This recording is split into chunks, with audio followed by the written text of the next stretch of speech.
हमारे शरीर में ज्यादा कष्ट हो रहा है, ज्यादा बीमारी आ रही है, ज्यादा तकलीफ आ रही है, तो बेलपत्री की जो बीच वाली पत्ती है, बीच वाला जो पत्ता है, अशोक सुंदरी वाली जगह पर उसको, जैसे जल इधर बहता है तो अशोक सुंदरी वाली जगह पर बेलपत्री का पत्ता इस तरह से रखकर कलश में जो जल है वो जल उस बीच वाले पत्ते पर, अशोक सुंदरी वाली जगह पर अपने शरीर में अगर ज्यादा कष्ट है, घुटने में अगर डॉक्टर बोल रहा है कि घुटना बदलना पड़ेगा या कोई गैप आ गया है हड्डी में तो शरीर में ये ऑपरेशन करना पड़ेगा या गुरिया खसक गया है तो उसके लिए डॉक्टर की दवाई तो जरूर खा, साथ में बीच वाली जो पत्ती है जो आपने अशोक सुंदरी वाली जगह पर रखी है वहां 7 बार भगवान शंकर के नाम से, कुंदकेश्वर के नाम से जल चढ़ाओ, फिर थोड़ा सा जल बचा हुआ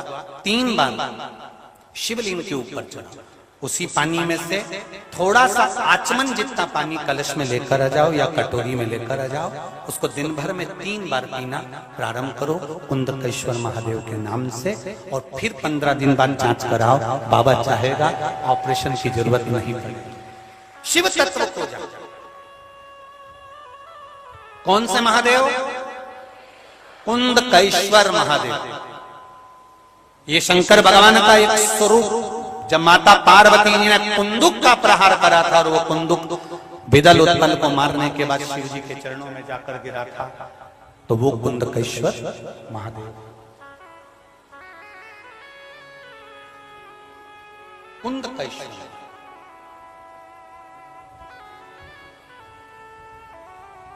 कभी मौका मिले आप एक दूसरे के संपर्क में जब आए, एक दूसरे से जब मिलना होता है तो एक बार मुख से दिन भर में प्रयास करा करो, 1 बार 2 बार आपके मुख से श्री शिवाय नमस्तुभ्यम निकल जाए, इतना प्रयास जरूर करना।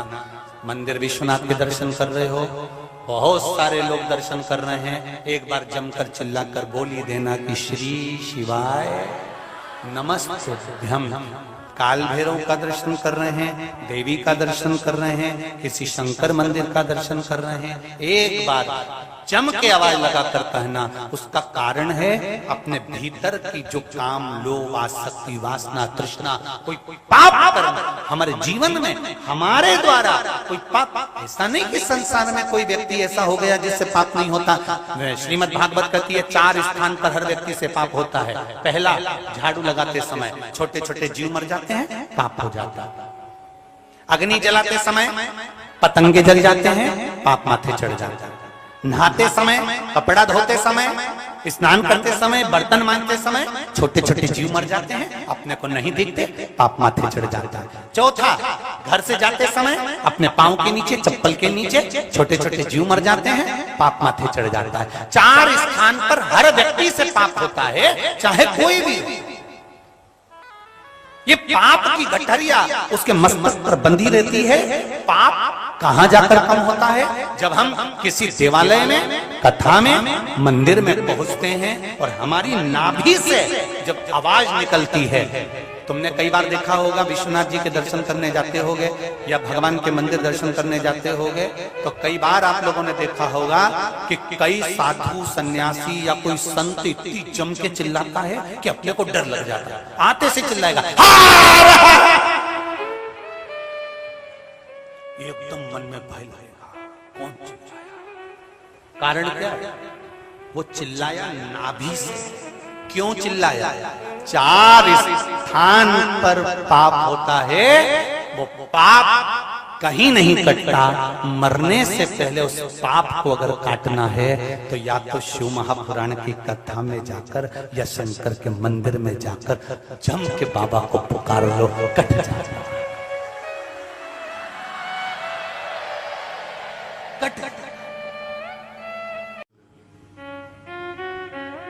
भगवान की कथा सुनते सुनते, भगवान का भाव श्रवण करते करते, जिस समय कथा सुनते सुनते आपके रोम, आपके शरीर के ये रोम, ये बाल खड़े हो जाएं, समझ लेना कि शिव आपके भीतर समाना प्रारंभ हो गया।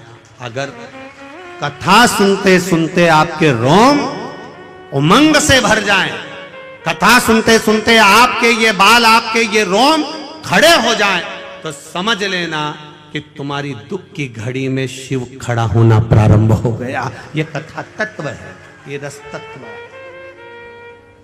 ये कोई सहजता नहीं।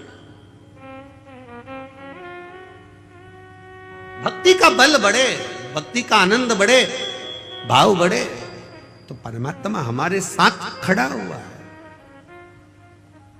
मैंने तेरे ही भरोसे, ओ बाबा तेरे ही भरोसे, हवा बिच उड़ती जावांगे, बाबा डोर हटो छठीला मैं कटी जावांगी, भोले मैं तेरी पतन, शंभो मैं तेरी पतन, हवा बिच उड़ती जावांगी, बाबा डोर हटो छठीला मैं कटी जावांगी।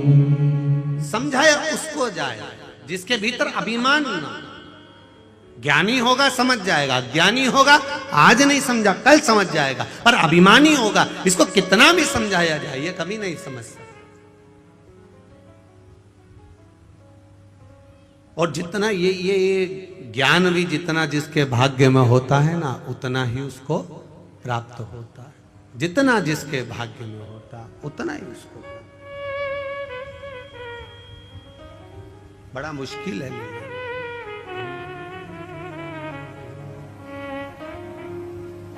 मेरे भोले के दरबार में सबका जितना जिसके भाग्य में होता हो, जितना जिसके भाग्य में होता उतना ही वो पाता है। मेरे भोले के दरबार में सबका खाता है। शिव लहरी के दरबार में सबका खाता है। मेरे भोले के दरबार में सबका खाता है। ओ शिव लहरी के दरबार में सबका खाता है। ओ सबका खाता है, यहाँ पे सबका खाता है। ओ सबका खाता है, वहाँ पे सबका खाता है। ओ सबका खाता है,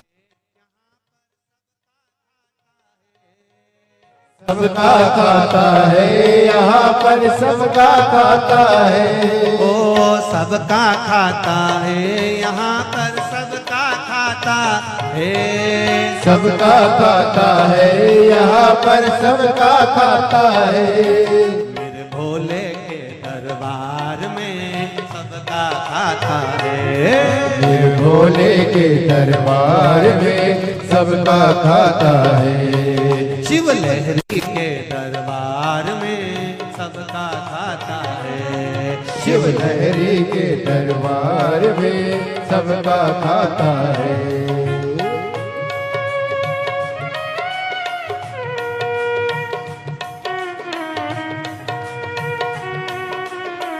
शंभो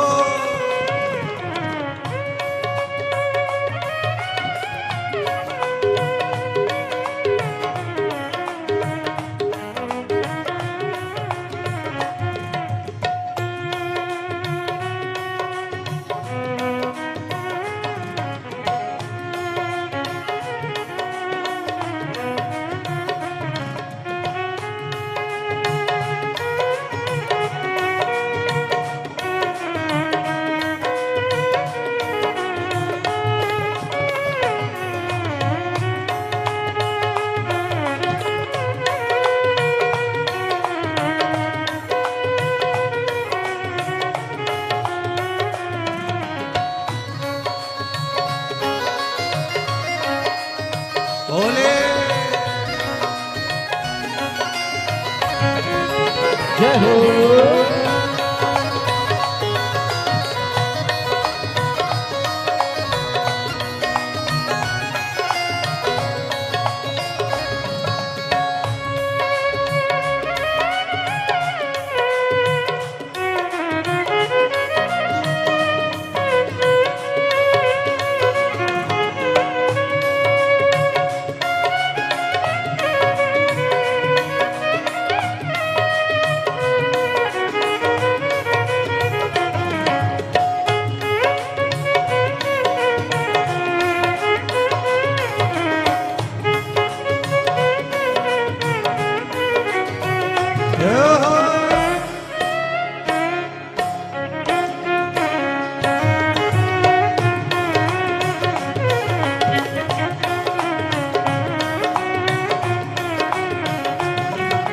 चाहे अमीर हो चाहे गरीब हो उनको एक समान हो उनको एक समान, उनको एक समान। चाहे अमीर हो चाहे गरीब हो उनको एक समान हो उनको एक समान, सबको एक समान। सबकी बिगड़ी ओ ही बनाए हो, सबकी बिगड़ी ओ ही बनाए हम सबके भगवान। मेरे भोले के दरबार में सबका खाता है, शिव लहरी के दरबार में सबका खाता है। सबका खाता है, यहाँ पे सबका खाता है, सबका खाता है, यहाँ पे सबका खाता है। मेरे भोले के दरबार में सबका खाता है। मेरे भोले के दरबार में सबका खाता है। दोनों हाथों से पीछे वाले भी। हरि बोल राधे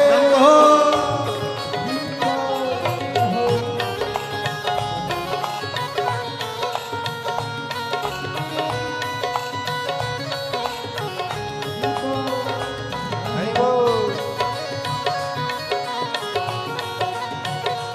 राधे।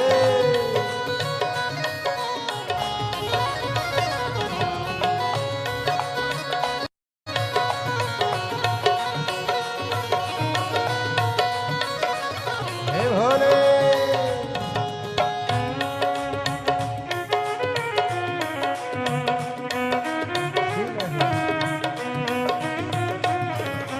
भोले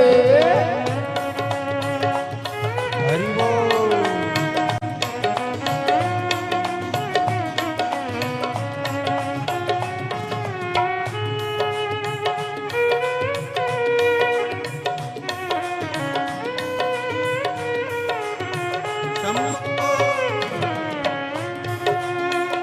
हरि बोल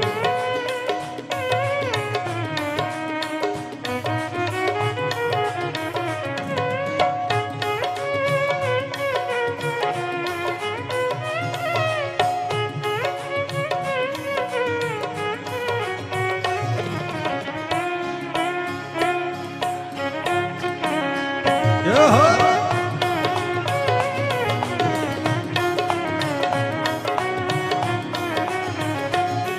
बस धर्म किए जा धन की इच्छा मत कर तू इंसान। मत कर तू इंसान, मत कर तू इंसान। बस धर्म किए जा धन की इच्छा मत कर तू इंसान। मत कर तू इंसान, मत कर तू इंसान। जैसा तेरा कर्म है वैसा हो, जैसा तेरा कर्म वैसा फल देता भगवान। मेरे भोले के दरबार में सबका खाता है, शिव भोले के दरबार में सबका खाता है। जितना जिसके भाग्य में होता हो, जितना जिसके भाग्य में होता उतना ही फल पाता है। भोले शिव लहरी के दरबार में सबका खाता है, शिव लहरी के दरबार में सबका खाता है। सबका खाता है, है, यहाँ पे सबका खाता है। वो सबका खाता है, यहाँ पर सबका खाता है। वो सबका खाता है, यहाँ पर सबका खाता है। सबका खाता है, यहाँ पर सबका खाता है। मेरे भोले के दरबार में सबका खाता है। मेरे भोले के दरबार में सबका खाता है। शिव लहरी के दरबार में सबका खाता है। शिव लहरी के दरबार में सबका खाता है।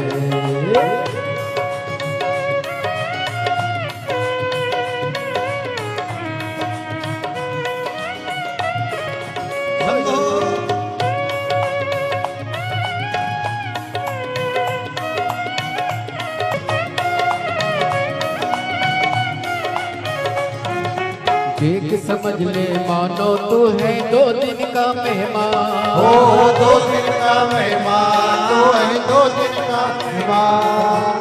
देख समझ ले मानो तू है 2 दिन का मेहमान। ओ 2 दिन का मेहमान, 2 दिन का मेहमान। कितने आकर चले गए हैं हो, कितने आकर चले गए कोई जाने को तैयार। मेरे भोले के दरबार में सबका खाता है। मेरे भोले के दरबार में सबका खाता है। शिव लहरी के दरबार में सबका खाता है। शिव लहरी के दरबार में सबका खाता है। सबका खाता है, यहाँ पर सबका खाता है। सबका खाता है, यहाँ पर सबका खाता है। ओ सबका खाता है, यहाँ पर सबका खाता है। सबका खाता है, यहाँ पर सबका खाता है। मेरे भोले के दरबार में सबका खाता है। मेरे भोले के दरबार में सबका खाता है। शिव लहरी के दरबार में सबका खाता है। शिव लहरी के दरबार में सबका खाता है। मेरे बाबा के दरबार में सबका खाता है। मेरे बाबा के दरबार में सबका खाता है। मेरे बाबा के दरबार में सबका खाता है। मेरे बाबा के दरबार में सबका खाता है। हार हार महा। अपने स्थान पर बैठकर भगवान शिव के मूल मंत्र हुए भगवान शंकर के शिव महापुराण के मूल मंत्र का स्मरण करते हुए बाबा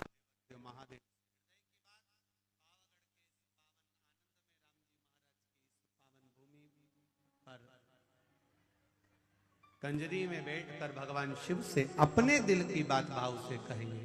श्री शिवाय नमस्तु। श्री शिवाय नमस्तु। श्री शिवाय नमस्तु। श्री शिवाय नमस्तु। श्री शिवाय नमस्तु। भोला सब दुख काटो मारा। ओ भोला सब दुख काटो मारा। शिव शंकर जपू तेरी माला। भोले बाबा जपू तेरी माला। भोला सब दुख काटो मारा। ओ भोला सब दुख काटो मारा। वेश मंगल मंगलकारी वेश मंगल मंगलकारी। शमशान वासी हमारा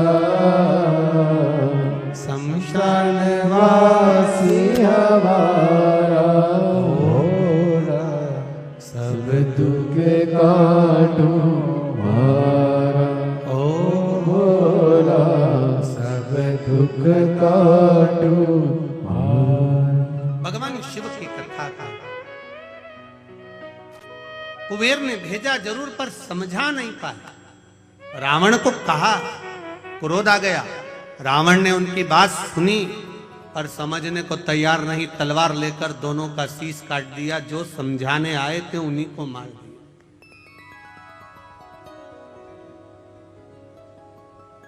हमारी भी आदत है, कोई अगर समझाता है, ज्ञान देता है, तो हम भी शीश नहीं काटते, उसकी बात काट देते हैं। हमारी भी आदत है।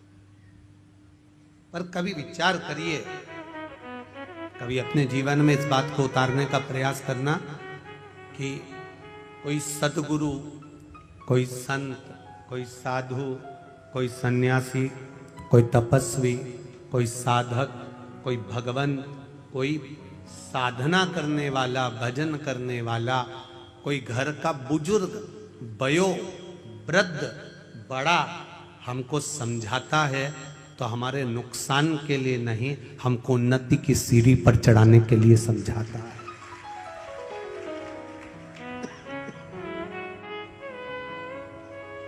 हमें उन्नति की सीढ़ी पर चढ़ाने के लिए समझा रहा है। अगर वो ज्ञान दे रहा है तो हमको उन्नति की ओर बढ़ाने के लिए ज्ञान दे रहा है।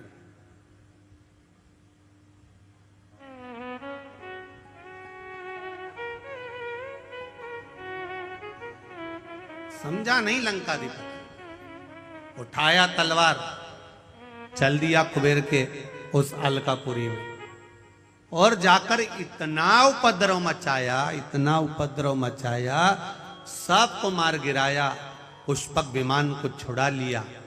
कुबेर को देवताओं ने ले जाकर एक स्थान पर छुपा दिया जहां उनका उपचार हुआ, वो ठीक हो गए।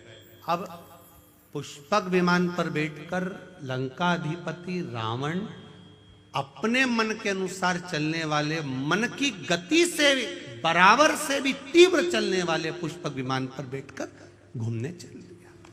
अब देखिए शिव पुराण क्या कह रही है। अब चला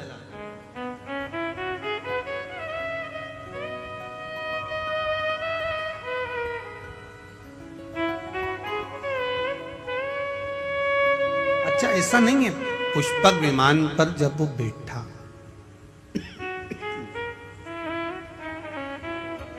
पुष्पक विमान पर जब वो विराजमान हुआ, पुष्पक विमान पर जब वो बैठा, तो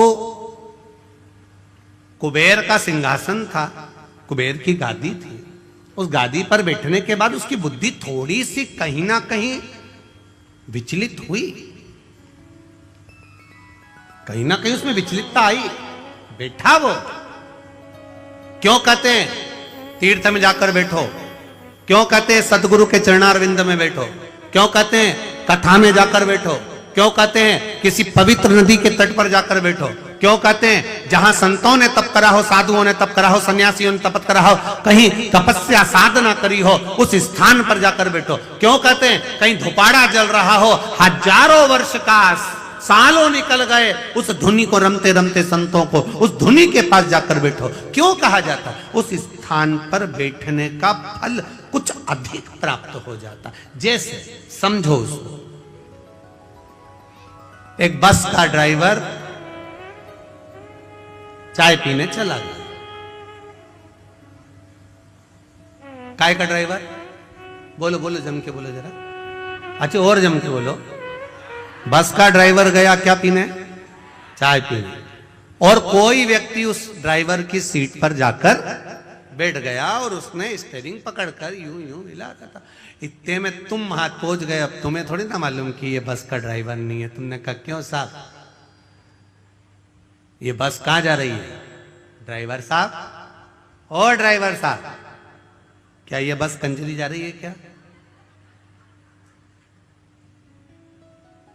ए ड्राइवर साहब। अब वो ड्राइवर जो स्टीयरिंग पकड़ा था वो, और जैसा वो दूल्हा नहीं होता शादी वाला कितना करता है, बस वैसा वो बस का ड्राइवर एकदम अकड़ गया। देखो मेरे को बस भी चलाना नहीं आती, केवल ड्राइवर की सीट पर बैठा और लोग कह रहे हैं क्यों ड्राइवर साहब, बस कहां जा रही है? कंजरी जा रही क्या? पावागढ़ जा रही क्या? मतलब उसकी वैल्यू कितनी हो गई केवल सीट पर बैठने से। अब वो विचार कर रहा है कि सीट दूसरे की है, बस दूसरे की है, मैं तो केवल सीट पर थोड़ी देर बैठा हूँ, वो चाय पीने गया, उतनी देर में मेरी इतनी इज्जत हो गई। अगर मैं बस चलाना सीख जाता तो मेरी कितनी इज्जत हो जाती। उसी तरह हमारा शास्त्र का है, उसी तरह हमारा शास्त्र का है। जब हम जरा सी देर किसी मंदिर में जाकर बैठते हैं तो लोग कहने लगते हैं, क्यों पंडित जी कैसे हो? अब केवल तिलक लगाया, केवल मंदिर में बैठा, केवल मंदिर में। तुम कथा में जाकर बैठ जाओ, अभी तुम जाते जाते लोग कह देंगे श्री शिवाय नमस्तुभ्यं, जय सीताराम जी की। आवाज पकड़ रहा है भाई, जय सीताराम जी की, श्री शिवाय नमस्तुभ्यम, तुरंत कहने लगे, तुरंत। फिर कोई से बात होगी तो कह देंगे साहब वो तो भगवान की कथा में रमी रहती है, उसको तो कथा इतनी अच्छी लगती है कि कहीं पर भी हो न वो दौड़ के चली जाए। तो कोई कहेगा वो तो संतन हो गई रे, भगवान तो हो गई, वो तो सन्यासन हो गई, वो तो साधु हो गई। अब पद बड़ा कि नहीं बड़ा, भले तुम कथा सुनने आए, भले तुम आए, वो होता ना, वो कहे ना, एक व्यक्ति बार बार घड़ी देख रहा था, बार बार घड़ी देख रहा था, तो एक गुरुजी ने पूछ लिया कि तू घड़ी देख रहा है, तेरी घड़ी में क्या समय हो रहा है? 7:30 बज रही है। गुरुजी बोले बताओ, मेरी घड़ी में तो 8 बज रही है और तेरी घड़ी में 7:30 बज रही है। तेरी घड़ी किससे मिली है? गुरुजी मैंने रेडियो से मिलाई है। अच्छा, मां से मिली है।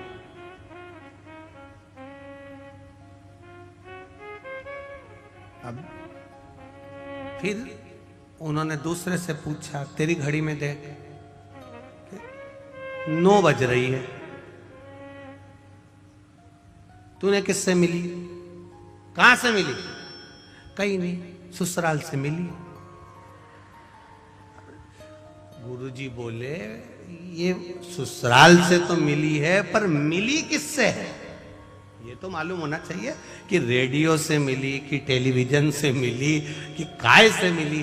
तो कि गुरुजी कहीं से नहीं मिली, ये मेरे ससुराल से मिली। हमेशा पीछे ही चलती है, हमेशा पीछे चलती है। हालो कंजरी वाली हम सब उतार गए। शिव कथा कर रही है। लंकाधिपति रावण गादी पर जब बैठा, थोड़ी देर जब विराजमान हुआ, उस समय पर जो कुबेर का सिंहासन था, उस समय पर रावण की बुद्धि थोड़ी बदली। किसी धोपाड़े के पास में धोनी रम रही हो, उसके पास में, संतों के पास में, गुरुजन के पास में, मंदिर में, सत्संग में, प्रवचन में, तीर्थ में, सरयू मैया के तट पर, गंगा मैया के तट पर, यमुना मैया के तट पर, नर्मदा मैया के तट पर, कहीं तीर्थ स्थान पर, अच्छी जगह पर, जहां संत साधु सन्यासी तपस्वी साधक उपासक जहां तप करे हो, उस जगह पर जाकर हम थोड़ी देर बैठते हैं तो ये पक्का है। जैसे चाय पीने ड्राइवर चले गए और उसकी जगह पर बैठ गए तो लोग ड्राइवर कहने लगते हैं, उसी तरह हम जाकर बैठते हैं तो भगवान भी अपना समझने लगता है कि ये मेरा है, ये मेरा अपना है। उसको लगता है ये बैठ गया है, अब सही जगह पर जाकर बैठा है, अच्छी जगह पर बैठा है, ये मेरा होता गया है, ये मेरा हो गया।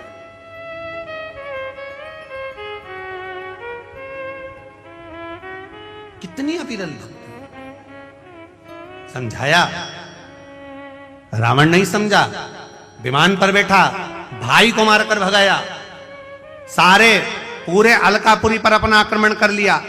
और जब पुष्पक विमान में बैठकर चला और विमान में बैठकर मन की गति से तेज चलने वाला वो विमान एक जगह पर जाकर धीमा हो जाता है, एक जगह पर जाकर स्लो हो जाता है। जब गाड़ी एक जगह पर कहीं स्पीड ब्रेकर आ गया और वहां स्लो हो गई, तब समझ में आया कि मेरा विमान यहां धीमा क्यों हुआ, यहां धीमा क्यों हुआ। तो क्या देखता है लंकाधिपति रावण कि नीचे एक बड़ा साला, बहुत बड़ा सारा एक नंदी, बहुत विशाल नंदी नीचे घूम रहा है और उस नंदी के ऊपर से, मात्र नंदी के ऊपर से वो पुष्पक विमान निकल कर जा रहा है और पुष्पक विमान की गति धीमी हो गई।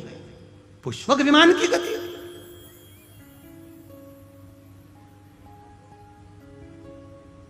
रावण के साथ में जितने लोग बैठे थे उस पुष्पक विमान में, सब रावण से कहने लगे, महाराज ये तो मन की गति से तेज दौड़ने वाला पुष्पक विमान है, फिर आखिर ये धीमा कैसे हो गया, ये स्लो कैसे हो गया, इसकी स्पीड कम क्यों हो गई, इसकी गति कम क्यों हो गई। रावण कहता है मुझे समझ में नहीं आ रहा, पर नीचे एक बड़ा सारा नंदी घूम रहा है, वो नंदी घूम रहा है इसलिए इसकी गति थोड़ी कम हो गई है। तो जितने बैठे थे, अब रावण इतना अहंकारी था तो उसको ज्ञान देने वाले कितने अहंकारी होंगे।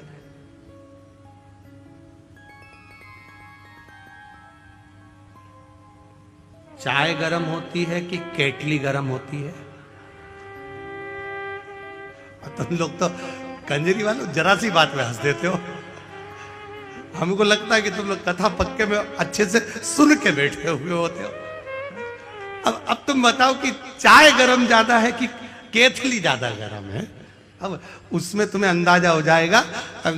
हम जहाँ जयेश भाई के यहाँ रुके हैं, नाम जयेश है ना, जयेश भाई के हम जहाँ रुके तो वहाँ पर उन्होंने वो गिलास में गरम गौ माता का दूध वगैरह ला कर दिया आरोगने के लिए, ठाकुर जी के लिए।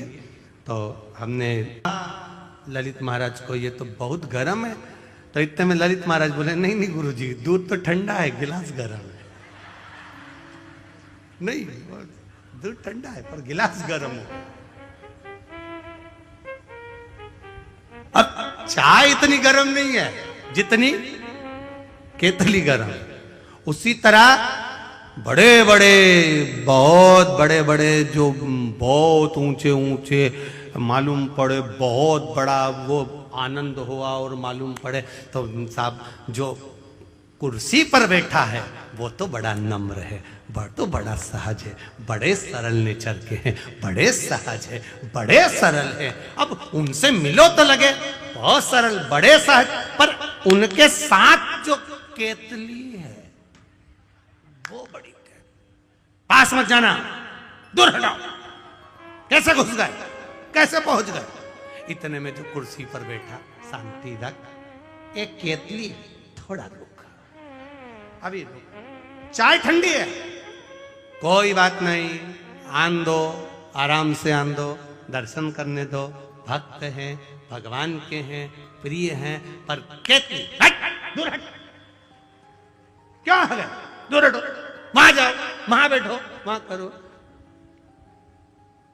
कई बार इन बाउंसरों को देखकर भी हमको ऐसा ही लगता है, केतली बड़ी खराब, चाय तो ठीक है अपनी जगह पर केतली बड़ी खराब, बड़ा।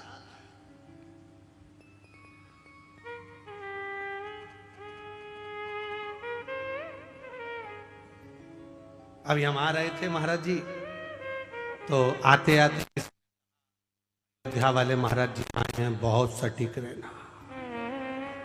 आके मालूम पड़ा तो महाराज जी तो ऐसे नम्र, ऐसे सरल, हम भी समझ गए कि केतली गरम थी, चाय। संत इतना सहज, इतना सरल होता है, ये देखने को मालूम पड़ता है। यहाँ संतों की सभा में संत विराजमान है, यहाँ गुरुजन बैठे, इतनी नम्रता, इतनी सरलता में, क्या सुंदर उन्होंने अपनी वाणी से कहा है। महाराज जी दंडवत करता हूं, प्रणाम करता हूं, आपकी सहजता, आपकी सरलता। और एक थोड़े से प्रवचन में राष्ट्र उत्थान की भी बात कह देना, थोड़े से प्रवचन में आपके कल्याण की भी बात कह देना, थोड़े से प्रवचन में अग्रसर कर देना।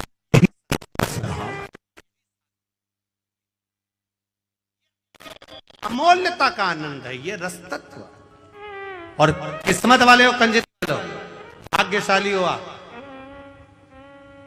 जो हमारे बीच में इन पूज्य गुरुदेव का दर्शन अयोध्या से यहां चलकर हुआ है। ऐसा लगता है राम स्वयं आए, वृंदावन से कृष्ण स्वयं आए। ऐसा लगता है मेरा राघव यहां पहुंच गए। ये तत्व हमारे भीतर, ये सुख हमारे। अब उतरा सिंहासन नीचे, नीचे उतरा और सिंहासन नीचे उतरते से पुष्पक विमान पे से नंदी के सामने राम के सामने खड़ा होकर कह दिया लंकाधिपति ने, तुम कौन? नंदी कहता है मैं नंदी।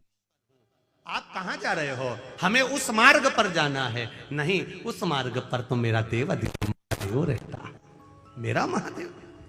रावण कहते हैं कि ये महादेव रह रहे हैं। हाँ, तो वो तो भस्म रमाने वाला, जटाजूड़ बांधने वाला, मृगछाला पहनने वाला, गले में रुद्राक्ष की माला पहनने वाला, सर्प गले में धारण करने वाला, बिच्छू पहनने वाला, एक साधारण सा, साधारण,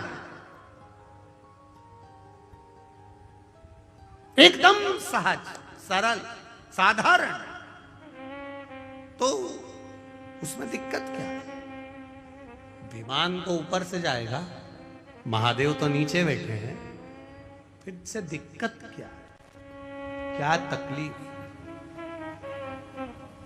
आज भी हमारे सनातन धर्म में, आज भी हमारे सनातन धर्म में भगवान का मंदिर होता है, शिवजी विराजमान होते हैं, शंकर भगवान बैठते हैं या राम जी बैठे हैं या भगवान कृष्ण बैठे हैं या देवी भवानी बैठे, जो भी देवता बैठते हैं, उसका आकृति ऐसी बनाई जाती है कि उसके ऊपर कोई पांव न रख पाए, कोई चढ़ ना पाए।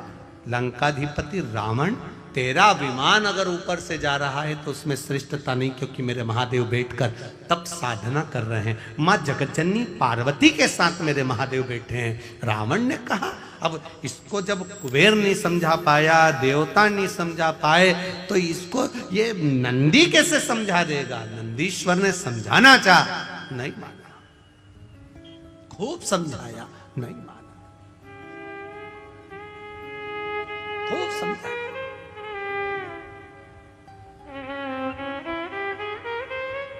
नहीं माना, क्रोध आ गया। अब विद्वान हो, विद्यावान हो, विद्यावान को समझाओगे क्रोध नहीं आएगा, विद्यावान को कहोगे तो क्रोध नहीं आएगा। पर जिसमें विद्वत्ता भरी होगी, जिसमें अहंकार भरा होगा, जो अपने आप को विद्वान समझता होगा, उसको अभिमान का, अहंकार का क्रोध तुरंत आ जाए। रावण को क्रोध आ गया, मेरा रथ निकलेगा तो यहीं से, पुष्पक विमान निकलेगा तो यहीं से, शंकर भगवान को उठाकर मैं ले जाकर दूसरी जगह रख देता हूं, दूसरी जगह रख दूं। और चला रावण, लंकाधिपति चला जहां शंकर पार्वती जी, मेरे देव अधिदेव महादेव मां जगज्जननी के साथ विराजमान थे। लंकाधिपति रावण ने उसी कैलाश पर्वत को हाथ में उठाना, उठाकर एक कोने में रख दूंगा और मेरा रथ, मेरा विमान यहीं से निकलेगा। मेरे विमान को कोई स्लो कर दे, उसकी गति धीमी कर दे, यह हो नहीं सकता। और जो हाथ पर पर्वत को उठाया, थोड़ा सा ही उठा था, इतने में महादेव को मालूम पड़ा कि नंदी ने समझाया पर नहीं समझा। तब मेरे महादेव ने अपने पैर का अंगूठा जैसे ही नीचे करा, करते से ही दोनों हाथ लंकाधिपति रावण के उसमें दब गए। रावण भी विद्वान था, जब शीश 10 थे तो हाथ भी इतने थे, दूसरे लगाए। शिव जी ने कहा तू लगा ही ले, लगा दम, लगा, उठे नहीं, हाथ दब गए। पर्वत के नीचे चिंगाड़ पड़ा, चीख पड़ा, भयंकर नाद करने लगा। ऐसी गर्जना करी कि जिन नारियों का गर्भ था वो वहीं गिर गया। इतना भयंकर चिल्लाया लंकाधिपति रावण, इतना भयंकर। नंदी ने देखा, नंदी ने देखा। अभी इससे पहले जो कथा थी, कहाँ थी? परभणी, महाराष्ट्र में। उसमें आपको एक बात कही थी, वक्ता से समझ जाओ तो ठीक है, नहीं तो वक्त जब समझाता है तो अच्छे अच्छे को हिलाकर रख देता है। परमणि की कथा में एक बात कही थी, वक्ता से समझ जाओ तो ठीक है, नहीं तो वक्त जब समझाएगा तो रुला रुला कर समझाएगा। इसलिए वक्ता और वक्त में अंतर है। वक्ता समझाता है तो वक्त बदल देता है, और वक्त समझाता है तो तेरी दशा बदल देता है। दोनों में अंतर है। वक्ता अगर समझाएगा और उसके कहने पर चल दिए, हाँ हमें भगवान का भजन करना है, हाँ हमें राम नाम कृष्ण नाम शिव नाम जपना है, हमें भगवान के मंदिर जाना है, एक लोटा जल चढ़ाना है, शिव को बेलपत्र चढ़ाना है, शंकर को चढ़ी हुई बेलपत्र का पान करना है, कर्णारविंद को धारण करना है, वक्ता के कहने पर चल गए तो ये निश्चित है तुम्हारा वक्त बदल जाएगा, समय बदलेगा और तुम उन्नति की सीढ़ी पर चढ़ते चले जाओगे। पर तुम वक्ता से नहीं बदले, और वक्त ऐसा आएगा कि जब वक्त थप्पड़ मारता है तो रो रो कर जिंदगी नरक जैसी हो जाती है। जब वक्त थप्पड़ मारता है तो फिर रोना ही पड़ता है। इसलिए वक्ता समझाए तब तक समझना जरूरी है। आज रावण के हाथ फंसे, वक्ता मिला था श्री नंदीश्वर, नंदी जी मिले थे, वो नंदी ने समझाया। भगवान शंकर के नंदी समझा रहे, रावण समझ ले ऊपर से मत जा, नहीं समझा, नहीं मैं तो जाऊंगा, तो हाथ फंसा कर बैठ गए। नहीं समझा, समझ जाता तो बात थी। कितना समझाए लोग, कितना कहते हैं साहब समझ जाओ रे, समझ जाओ रे, समझ जाओ रे, पर नहीं समझो तो फिर आगे क्या कर सकता। समझो,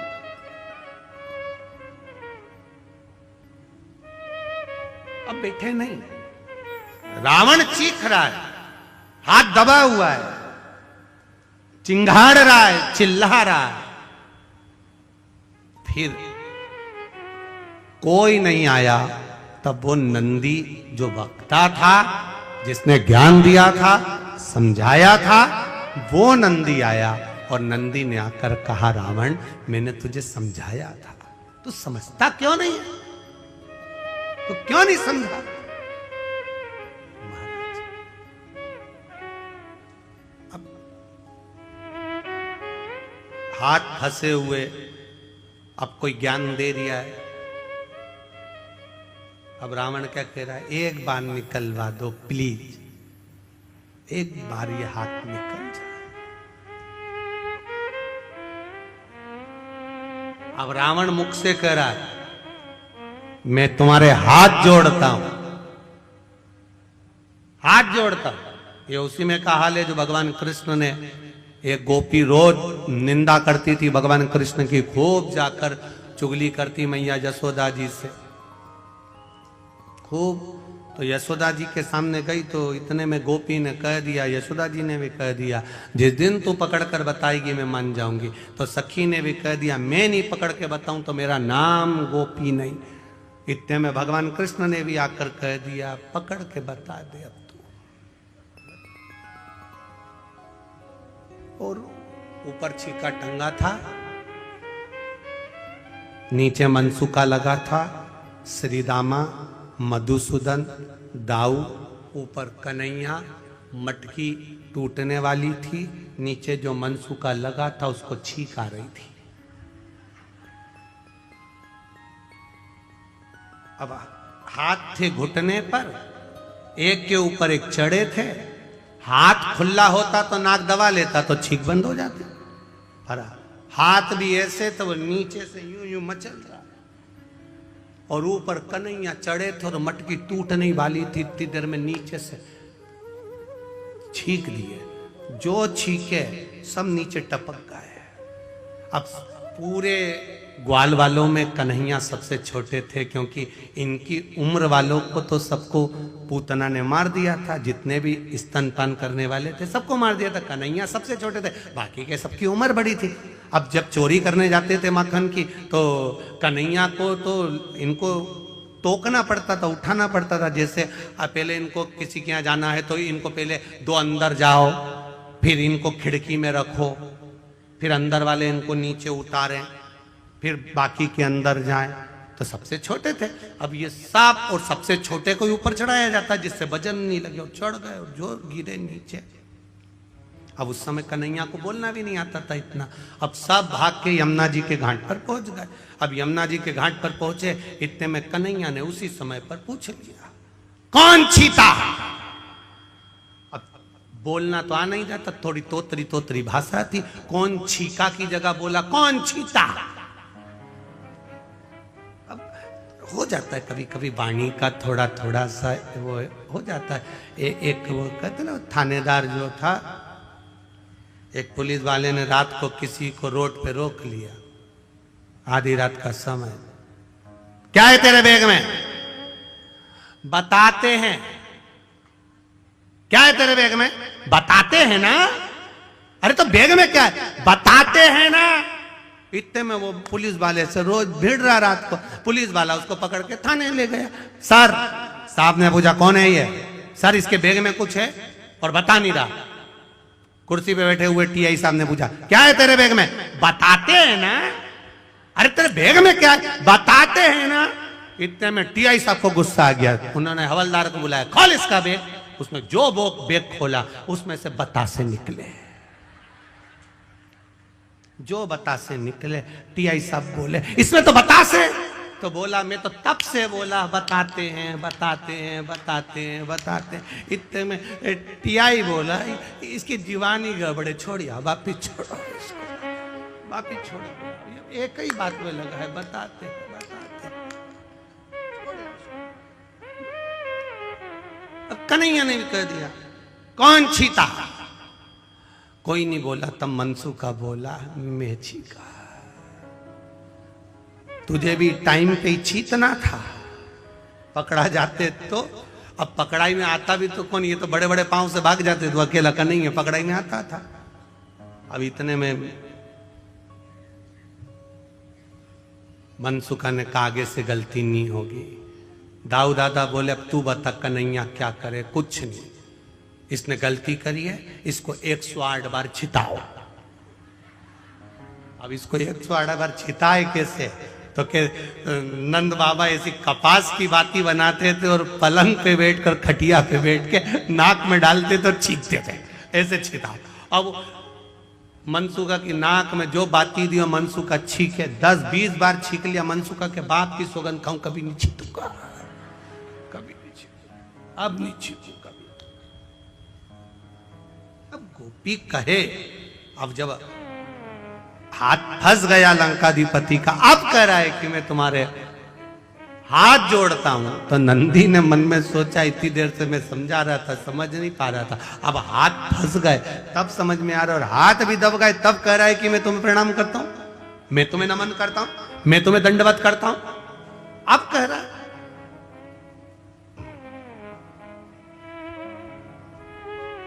हाथ फंस,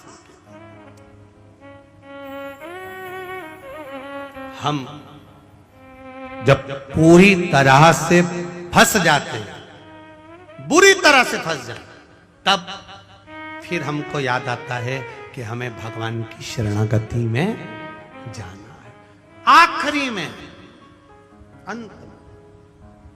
और अगर हम पहले ही पहुंच, एक पत्र आया है बड़ा सुंदर, देखिए।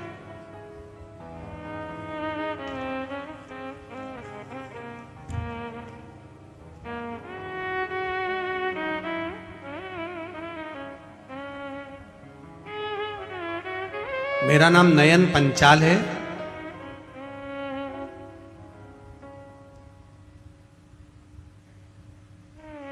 अहमदाबाद वस्त्रापुर से हूं। मोबाइल नंबर ये कहाँ है? आप ही हैं? दोनों हाथ हिला दो एक बार। श्री शिवाय नमस्तुभ्यम,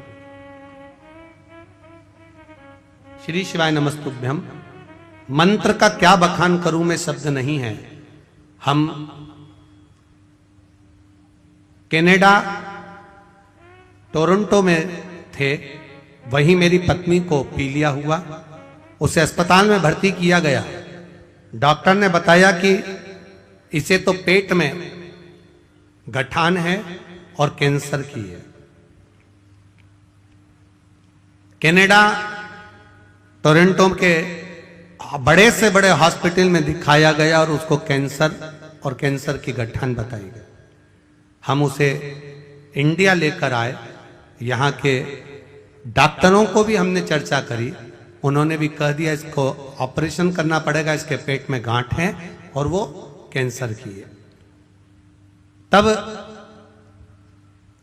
मेरी पत्नी की एक सहेली, उसने बताया कि श्री शिव महापुराण की कथा आस्था चैनल पर आती है, कभी समय मिले तो उसको सुनो और शंकर भगवान पर एक लोटा जल चढ़ाओ, श्री शिवाय नमस्तुभ्यम का जाप करिए और एक बेलपत्र शिव पर चढ़ी हुई भगवान शंकर से कहकर कि बाबा आप महामृत्युंजय हो और आप दुनिया के दुख हरने वाले हो, मेरा भी दुख, मेरा भी कष्ट हरिए, बाबा से प्रार्थना करें।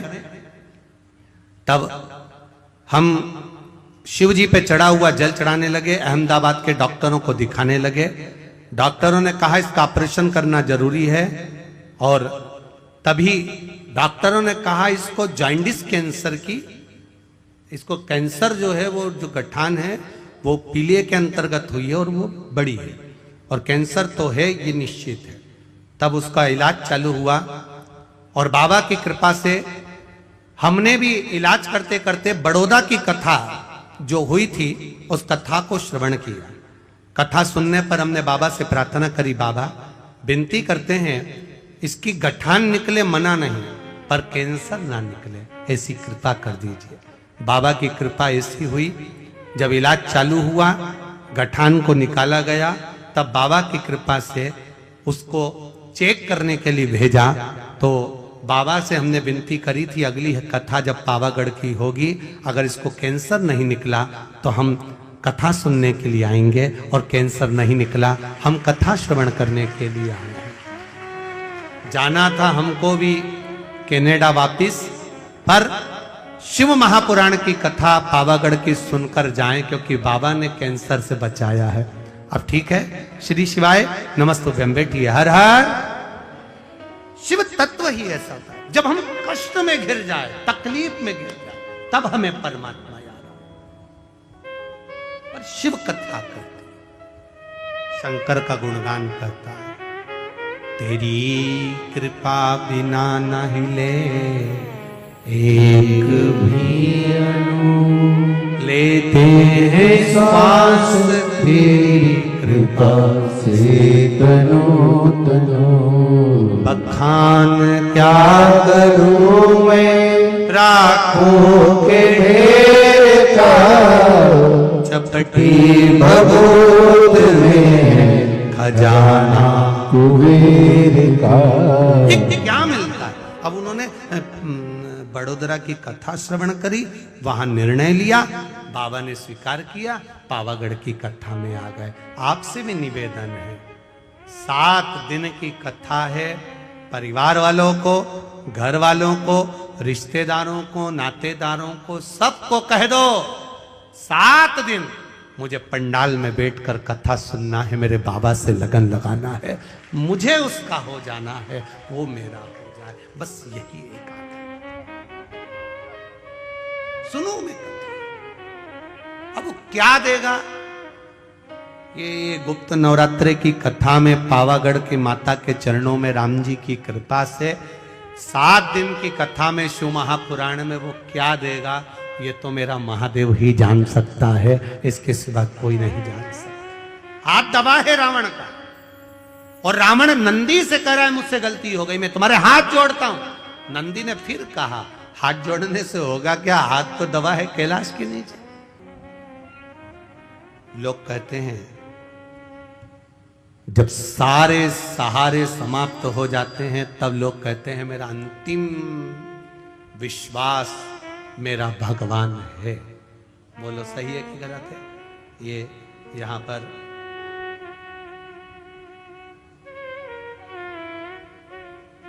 राहुल कुमार जी बैठे हुए हैं। राहुल जी कहाँ गए?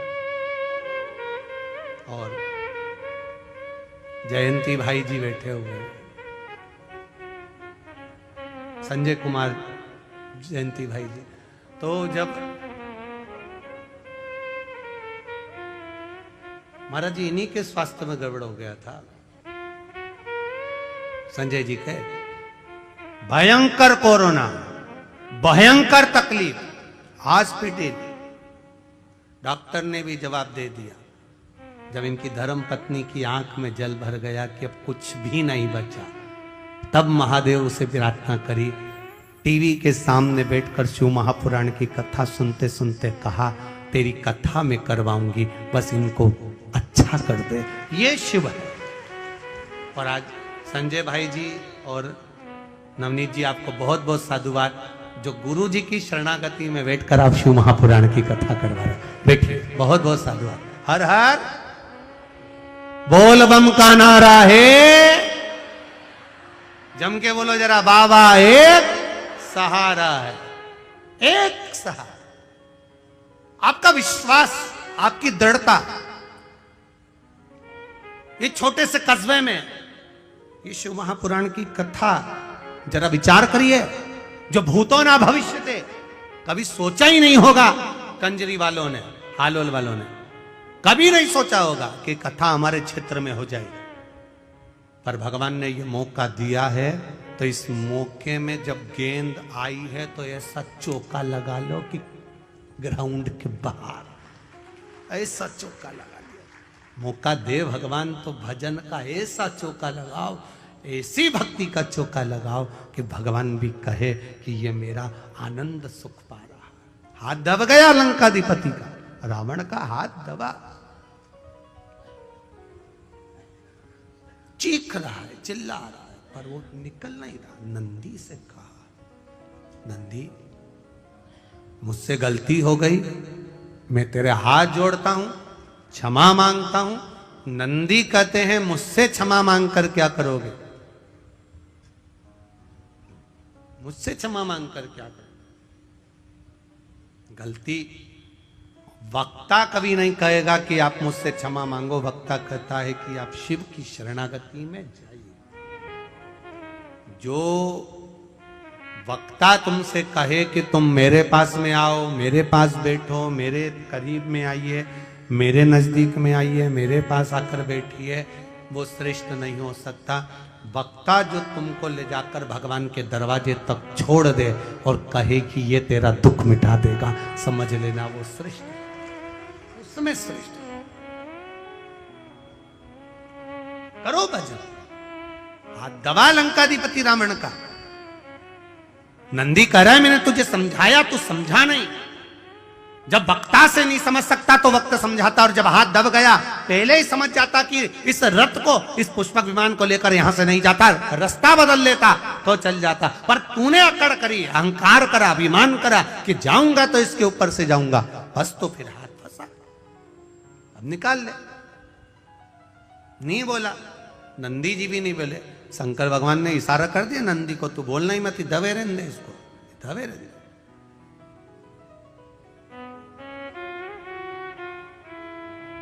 जब अभिमान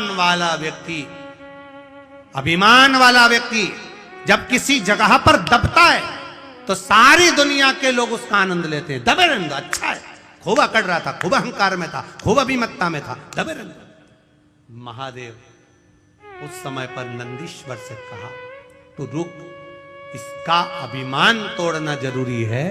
जब तक इसका अभिमान नहीं टूटेगा तब तक ये मेरा नहीं होगा। मुझे मेरा बनाने के लिए अभिमान का त्याग करवाना जरूरी है। और महाराज हाथ जब दबा रहा, चिंगारता रहा, तब रोता रोता भगवान शिव की स्तुति अब करने लगा। अब स्तुति शंकर की कर रहा, अब शिव की शीश पे गंगा है, गले में रुद्राक्ष माला है, शेषनाग सर्प तुम्हारे कालिया गले में पड़ा हुआ है। हे शिव करुणा करिए, हम तो आपके हैं, हम जान नहीं सकते, हमसे गलती हो गई, क्षमा कर दो। तब देव अधिदेव महादेव ने पांव के अंगूठे को ऊपर करा, तब रावण का हाथ बाहर निकला। निकलते से रावण बाहर निकलते से ही शंकर जी से बोला, तुम्हें क्या चाहिए?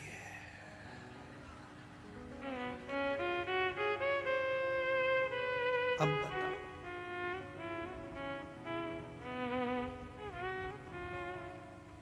तुम्हें क्या चाहिए? एक ऋषि वशिष्ठ बाबा ने दशरथ जी महाराज से कहा कि पुत्र कामेष्टि यज्ञ करवा संतान की प्राप्ति के लिए। अब जरा विचार करिएगा, यज्ञ कराया किसने था? कौन सा ऋषि थे? कौन सा ऋषि थे? श्रृंगी ऋषि, जिन्होंने यज्ञ करवाया। तो श्रृंगी बाबा, अब जरा विचार करो, पूरे पृथ्वी पर, पूरे नगर में, अवध में चारों तरफ सूचना करी गई कि दशरथ जी को पुत्र कामेष्टि यज्ञ करवाना है, दशरथ जी को पुत्र कामेष्टि यज्ञ करवाना है, दशरथ जी को पुत्र कामेष्टि यज्ञ करवाना है। एक एक विद्वान के पास में सूचना गई कि दशरथ जी को पुत्र कामेष्टि यज्ञ करवाना है। यह यज्ञ कोई साधारण व्यक्ति नहीं करवा सकता, यह यज्ञ कोई साधारण सा इंसान नहीं करा सकता। इस यज्ञ को कराने वाला वो होगा जो यज्ञ कराएगा। जिस भूमि पर यज्ञ होगा, उस भूमि को जो कराने वाला यज्ञ करता है, वो उस भूमि को जीवन पर्यंत छोड़कर नहीं जा सकता। जीवन पर्यंत, जब तक उसके प्राण ना जाए तब तक वो भूमि को नहीं छोड़ सकता। ऐसा विद्वान कोई मिलना चाहिए जो दशरथ जी के पुत्र कामेष्टि यज्ञ को करवाए। बड़े बड़े विद्वानों के पास सूचना पहुंची, बहुत विद्वानों के पास सूचना पहुंची, पर सब ने मना कर दिया। हम पुत्र कामेष्टि यज्ञ नहीं करवा सकते, हम करवाएंगे तो हमको वहां रहना पड़ेगा जीवन पर्यंत। यज्ञ कर्ता को जीवन पर्यंत उस भूमि पर रहना पड़ेगा, पांव बाहर नहीं निकाल सकता, उसी जगह पर रहना पड़ेगा। कहां जाऊं? कोई ने हां नहीं भरी कि हम पुत्र कामेष्टि यज्ञ करवाएं। तब गुरु बाबा ने कह दिया, आप जाओ गंगा के तट पर, बड़े आनंद से वहां श्रृंगी बाबा मिलेंगे और श्रृंगी ऋषि पुत्र कामेष्टि यज्ञ करवाएंगे। उनसे बात करो, बोलो उनको, कहो उनको, करो विनती। श्रृंगी बाबा के पास में सूचना गई, पर यज्ञ के लिए भूमि वो चुनी जाए, पुत्र कामेष्टि यज्ञ के लिए वो भूमि चुनी जाए जिस भूमि को श्रृंगी बाबा को दिया जाए और श्रृंगी बाबा उस भूमि पर जीवन पर्यंत रहे। श्रृंगी बाबा ने कहा, मैं अपनी भूमि को छोड़कर नहीं जा सकता, अगर यज्ञ करूंगा तो इस श्रृंगेरपुर में करूंगा, इसी जगह पर करूंगा।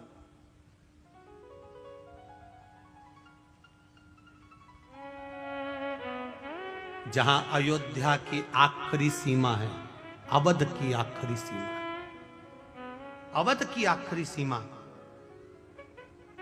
उस अवध की आखिरी सीमा जहां है, वहां पर बैठकर श्रृंगी बाबा पुत्र कामेष्टि यज्ञ करवाते हैं।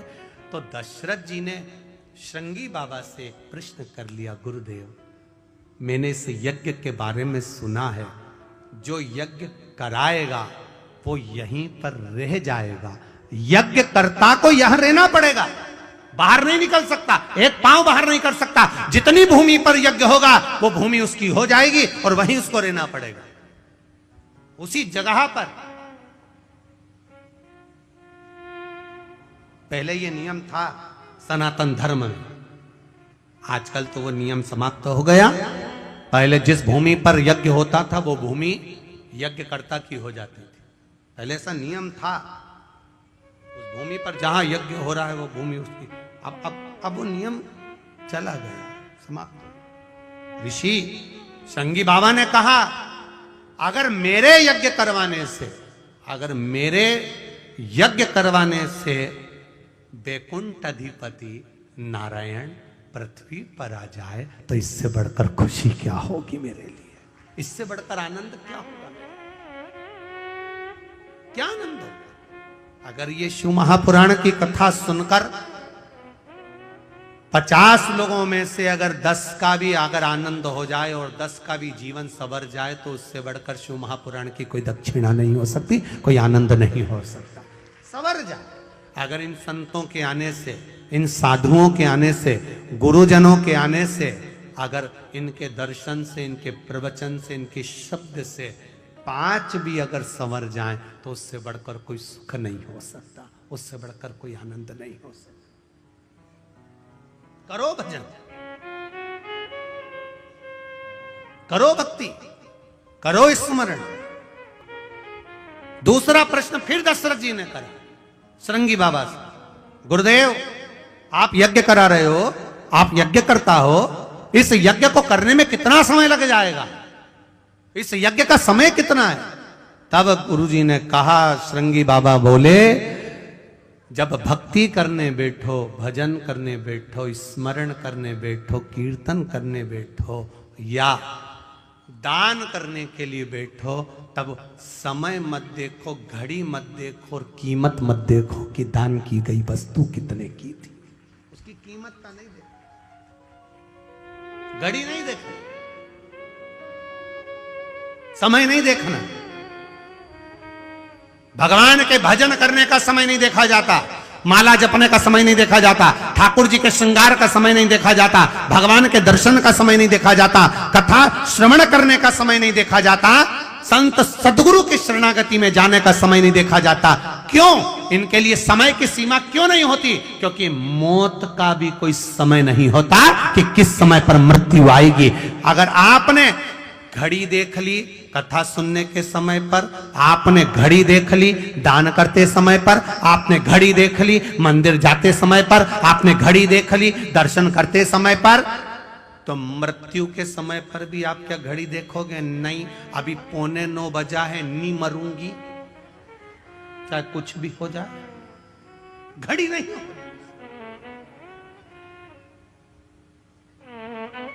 जाएगा जब यहां से कुछ भी ना पास होगा, 2 गज कफन का टुकड़ा तेरा लिबास होगा। जाएगा कौन सा? कौन?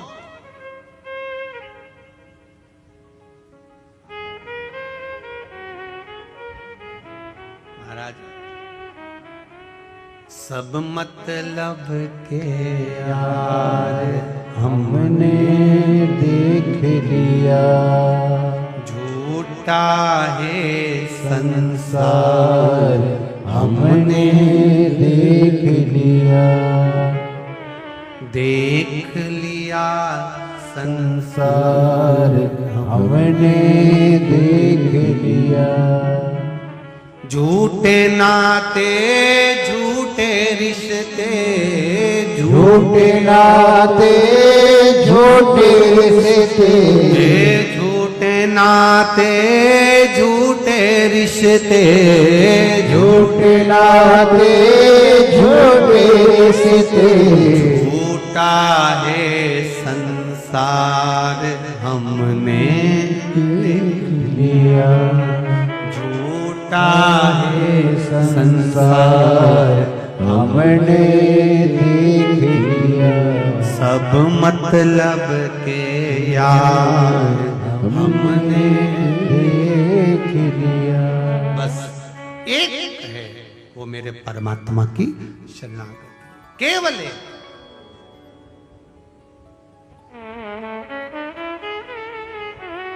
और अंत समय प्रभु, बोलो सब बोलो, सबको याद है? हाँ बोलो जरा जम से। अंत समय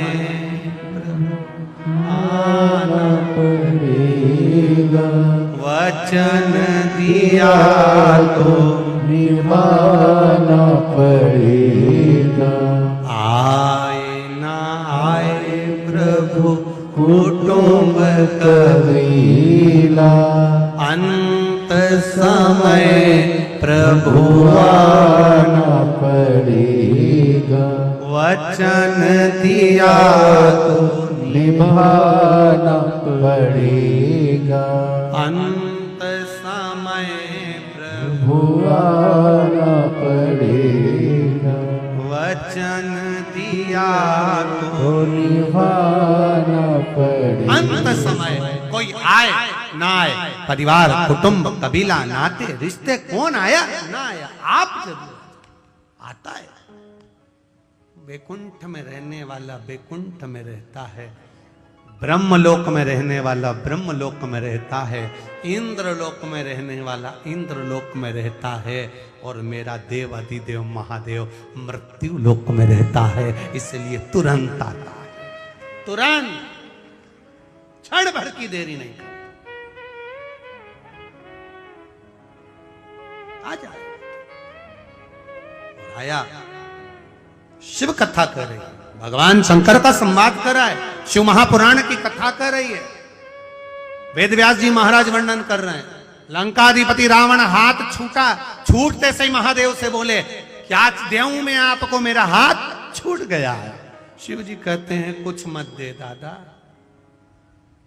कुछ मत। कोई कोई ऐसा होता है जो देने के बाद कभी नहीं कहता कि मैंने इसको दिया, और कोई कोई ऐसा होता है जो देने के बाद 25 बार कह देता है मैंने दिया। जैसे पहले कथा में कहा, एक व्यक्ति जा रहा था ससुराल, उसका दोस्त रास्ते में मिल गया। उसने दोस्त से मन में सोचा, अकेला गाड़ी में जा रहा हूं, इसी को बिठा के ले जाऊं। उसको बिठा के ले, उसने कहा मेरे पास कपड़े नहीं है, तू क्या चिंता करता है, कुर्ता तो अच्छा लग रहा है, शर्ट अच्छी लग रही है, पजामा मैं दे दूंगा। उसने अपना पजामा दे दिया। अब पजामा दिया, ससुराल में वो दोस्त भी गया, सबने आदर करा, सम्मान करा, चाय पिलाई, सब कुछ करा। फिर किसी ने पूछ लिया ससुर जी ने, ये कौन है? मेरा दोस्त है, रोड पे खड़ा था, मैं अकेला आ रहा था, फिरी थी गाड़ी, मैंने कहा तू चल चल। कुर्ता इसी का है, पजामा मेरा है।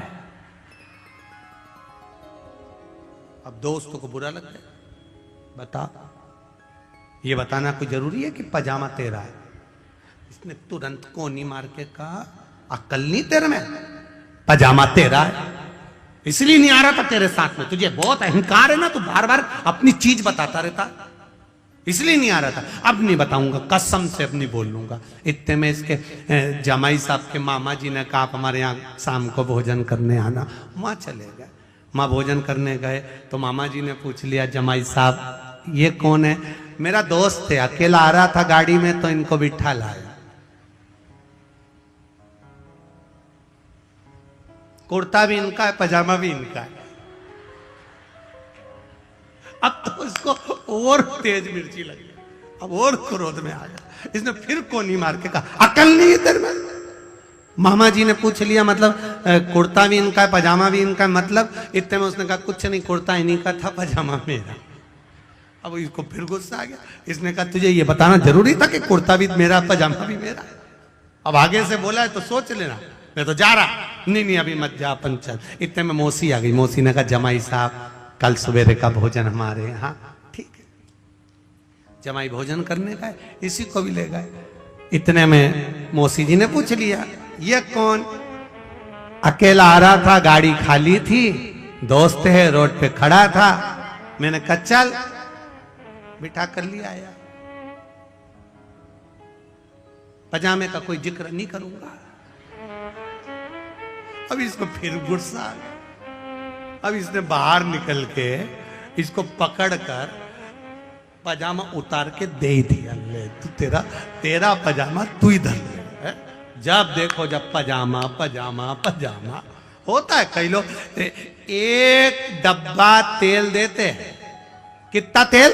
एक डब्बा घी दिया, एक डब्बा तेल का दिया, और 50 बार कहते हैं, बूंदी मैंने बनवाई है, बूंदी मैंने बनवाई है, बूंदी मैंने बनवाई है। जब तक वो बूंदी पूरी खत्म नहीं हो जाए तब तक वो बूंदी बनी रहती है। एक डब्बा घी, एक डब्बा तेल, और 1 महीना बूंदी, 1 महीना बूंदी चलती है।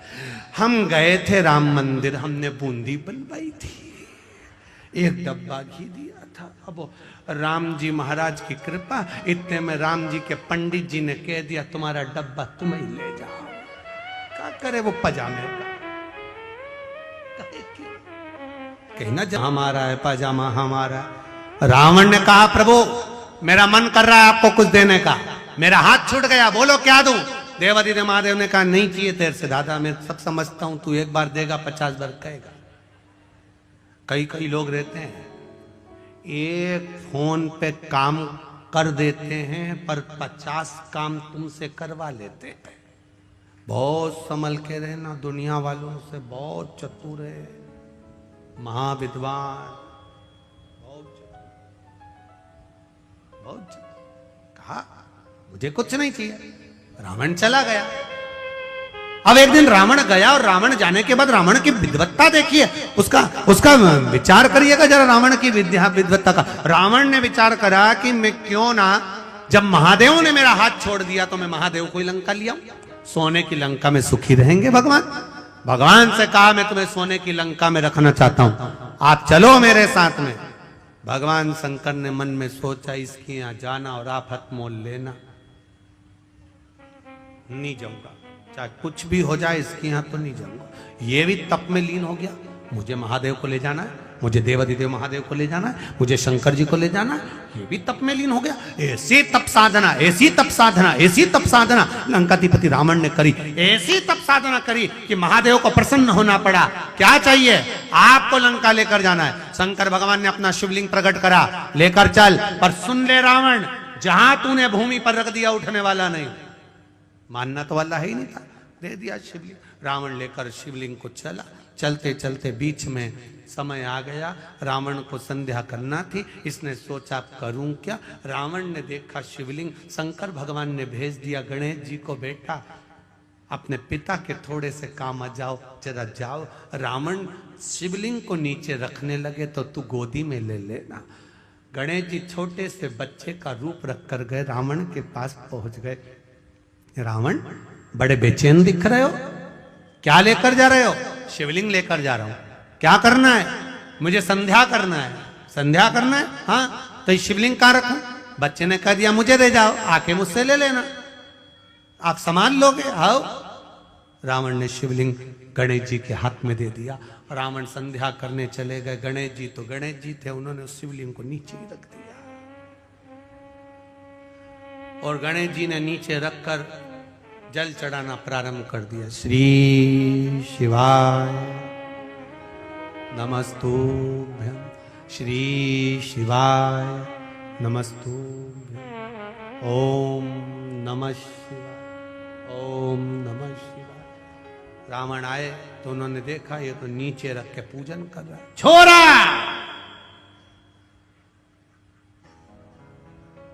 क्या बोलते गुजराती में? डीकरा।